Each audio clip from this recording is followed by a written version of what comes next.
Today's podcast is going to be about getting started and finishing projects.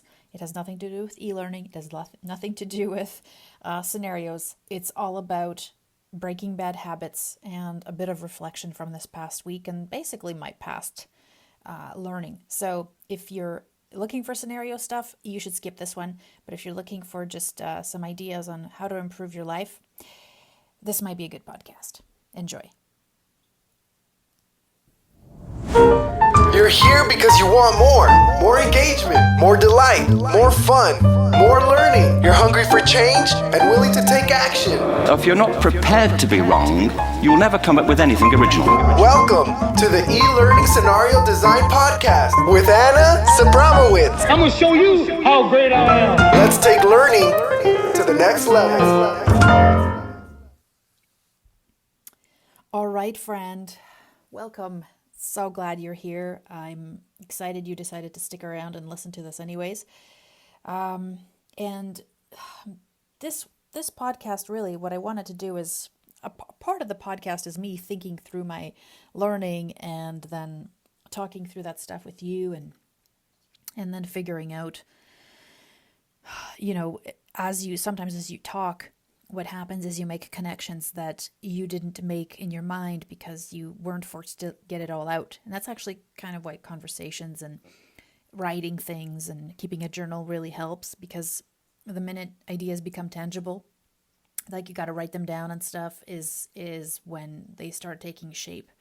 And about a while back, I started a journal, and it's one of those things that it's called the Artist's Way.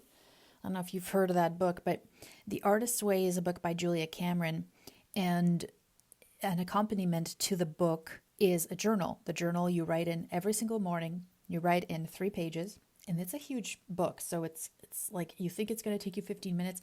Sometimes I've sat for an hour and a half writing things, and I think it's a 12-week program.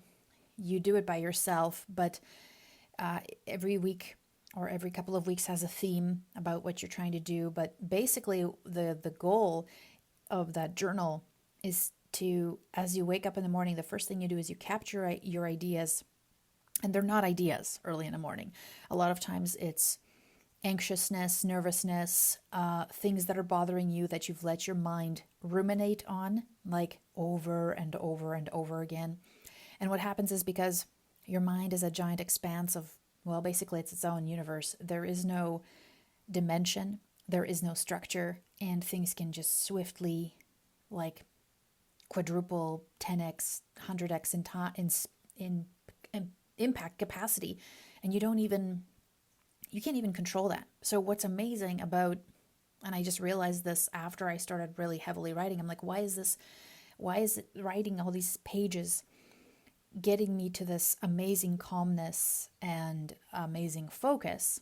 And it was because there was this connection between my hand, the pen, the paper, and my mind.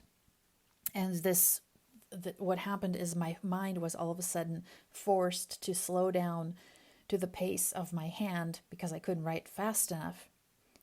And then it started really focusing what I was thinking and why I was thinking it. And I have to tell you, it's probably been one of the most profound things I've ever done in my life, to actually journal in this way.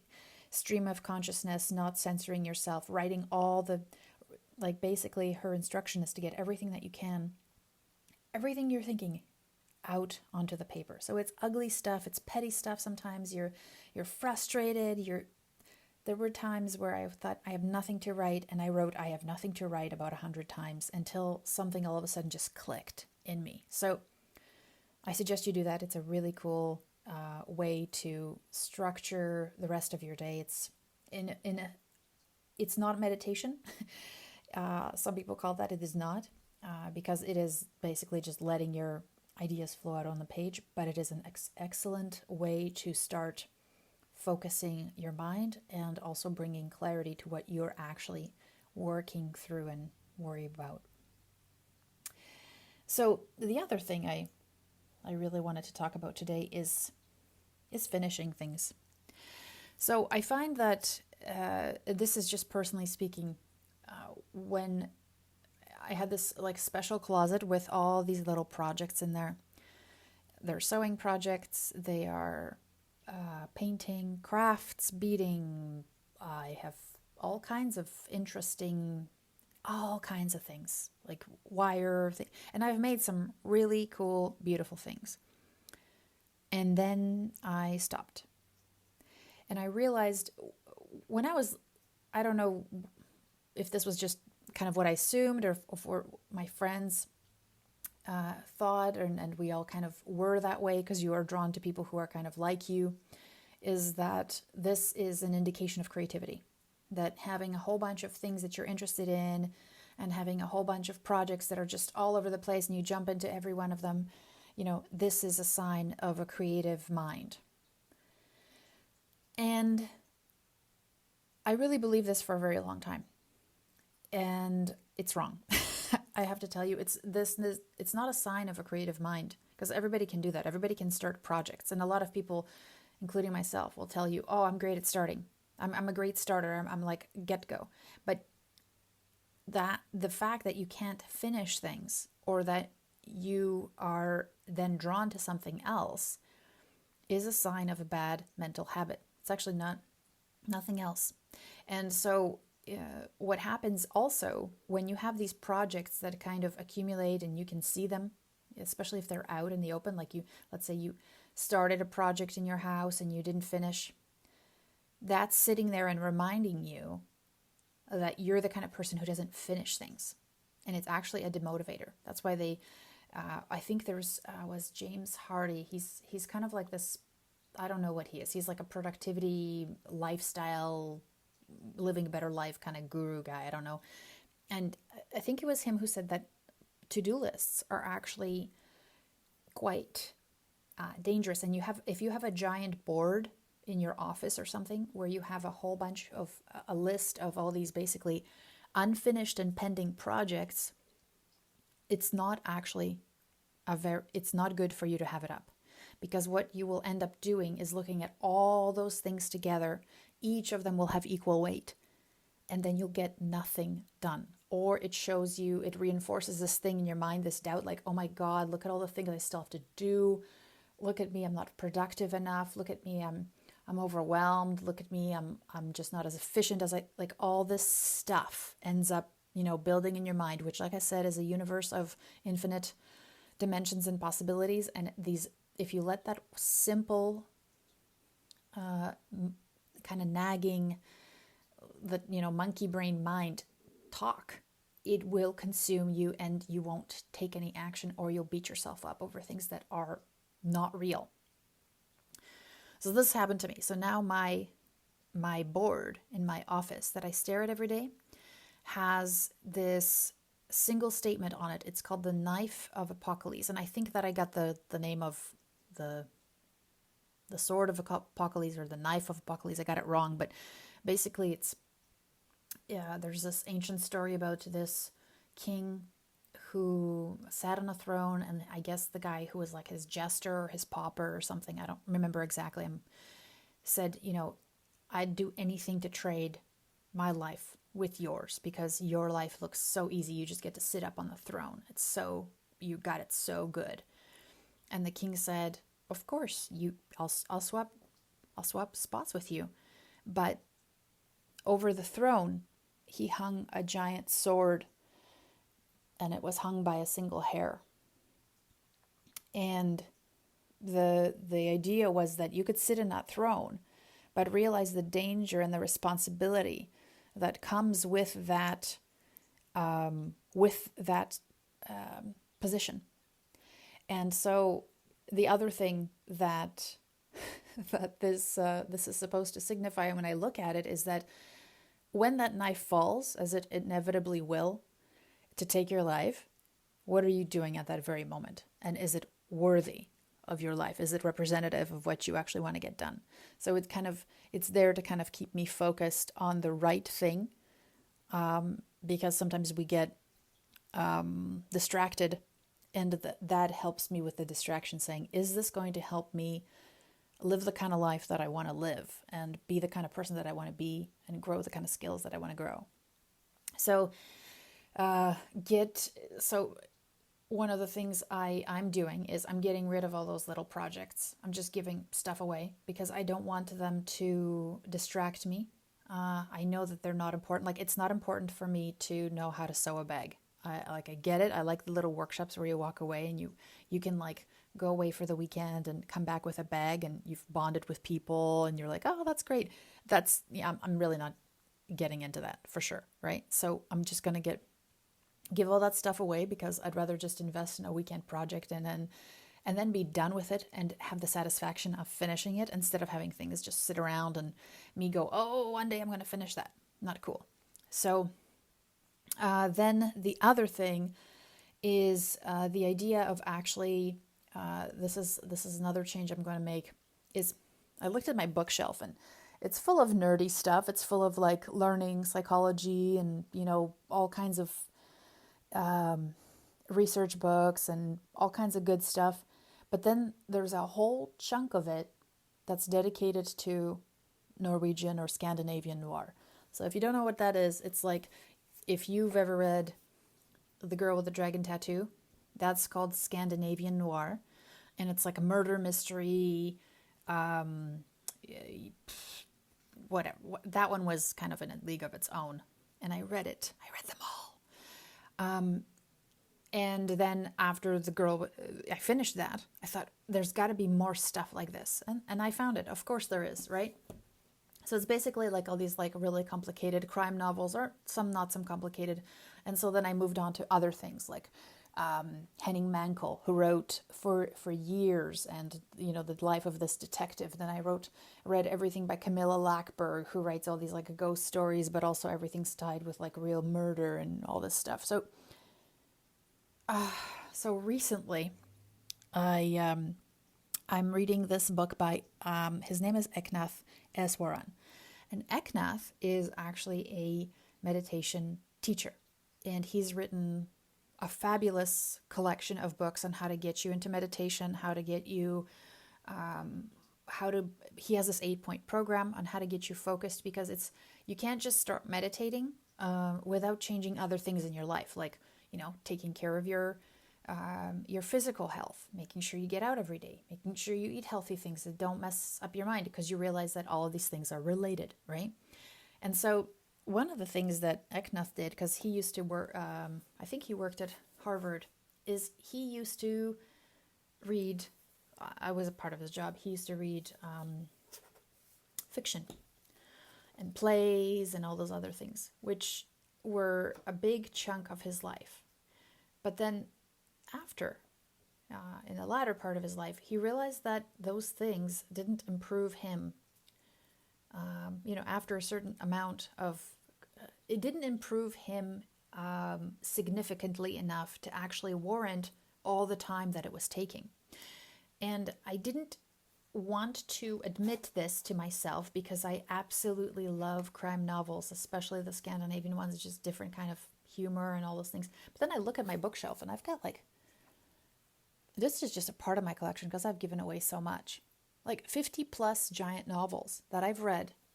And I have to tell you, when I reflect on it, I think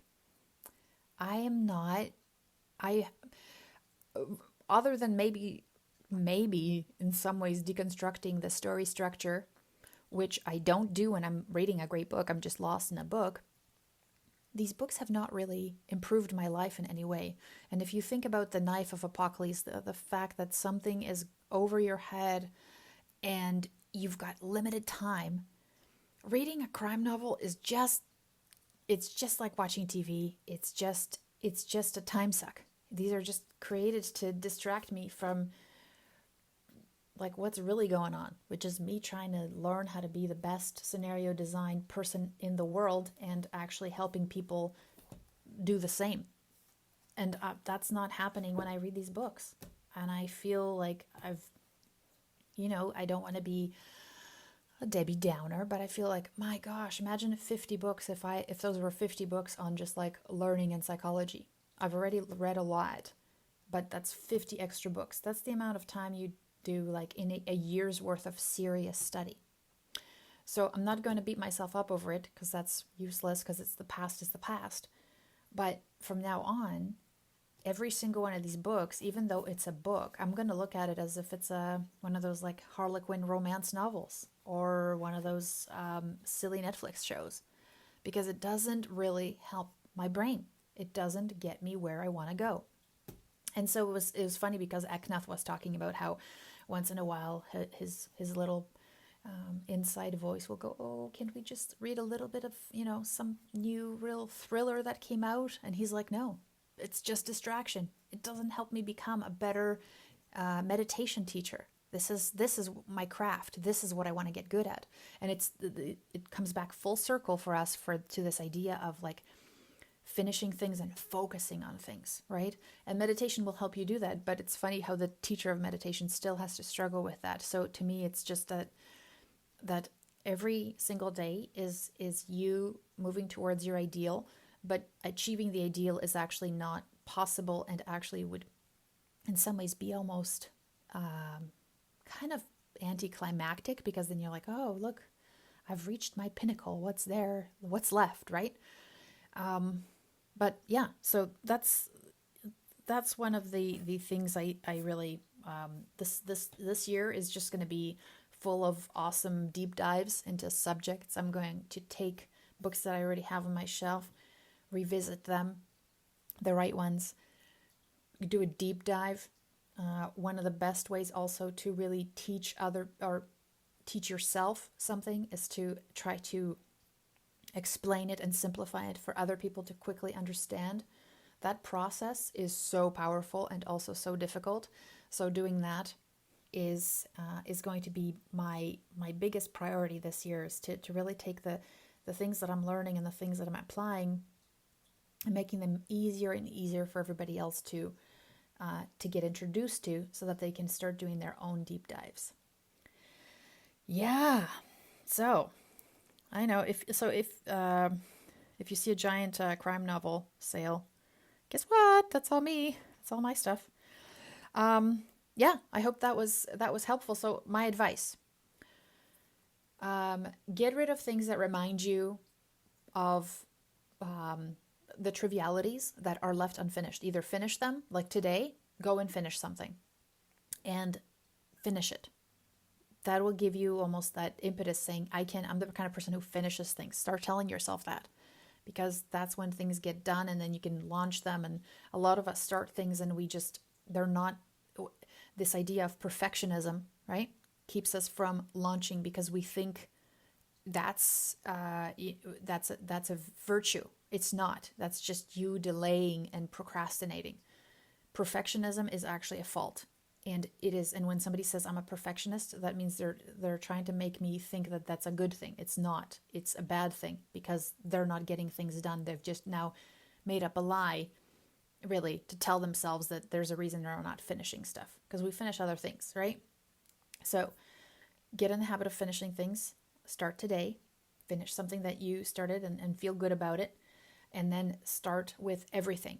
And that finishing piece, it really isn't just about, you're like, oh, well, I always finish my projects. Yeah, but the habit of not finishing seeps into other things. So start finishing everything that you begin. Every project that you begin, start. Or if not, say, listen, I started this project. It's not going to make me a better human being. It's not going to help me be more smart, crafty, creative. I'm just going to give it away. Clear that all out. Do the cleaning away, this doesn't bring me joy kind of method. Get it out of your face. The to-do list, eliminate all of it except for the one or two things you're going to get done or work on focused that day. Trust me, this is an amazing productivity hack. Once that's done, boom, you're a rock star. That momentum will begin, and you'll start seeing like crazy results. When you see people who are producing a lot of things, they're not really like way more busy or producing a lot more things, is they're just focusing on a thing at a time and getting it out there, while the rest of us have like 25 things going on and we get maybe one out every 3 months, right? Focus, eliminate all distraction, get rid of all that other stuff. just because it's in a book doesn't mean it actually helps you. Books still have to be, as Jim Rohn said, skip the trash. And I listen to him all the time, and I listened to him yesterday almost on my drive, and he said, sometimes people might say, hey, sometimes you find good messages in the trash.